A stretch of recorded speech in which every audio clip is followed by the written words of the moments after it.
السلام عليكم البنات. اليوم جيتكم بوصفة الكونديا شوكو، ان شاء الله تعجبكم. شوفوا يعني كيفاه جا معايا، هايل والمذاق ما نحكي لكمش، يعني بمكونات اقتصادية خير ما نشريوه. اول حاجة نديو كاسرونة نحطو فيها مغرف كاكاو، مغرف سكر ومغرف فارينة، ونزيد 4 ملاعق من شوكولاتة الحليب تويسكو. نخلط المكونات الجافة تاعي في بعضها البعض يعني حتى تتجانس معايا، ومن بعد نزيدو لهم الحليب حوالي لتر، يعني تقدروا تستخدموا كونديا ولا اي نوعيه من الحليب اللي عندكم ما يهمناش.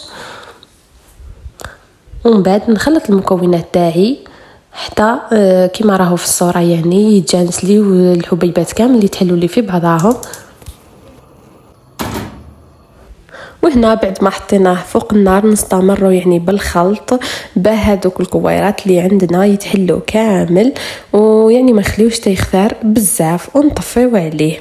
نجيو هنايا بعد ما يعني عقدنا، بعد ما عقدت لنا نصفيوها هكا بالصفايه، يعني باه يعني ما بقاوش معنا كريات ولا ليسونسيال، نصفيوها بيا.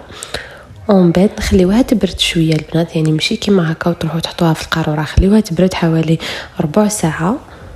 ومن بعد نحطوها في قاروره تاع قزاز ولا بلاستيك باه نحطوها في الفريجيدار تبرد لنا.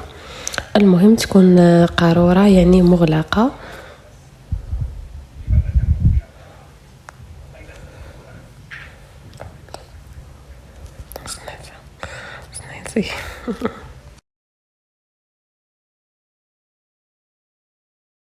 ان شاء الله تكونوا استفدتوا من وصفة اليوم، وان شاء الله تجربوها معايا وتخليوا لي ارائكم في لي كومونتير، وما تنساوش الاشتراك في القناة يعني وتتفاعلوا معايا من المزيد من الوصفات ان شاء الله.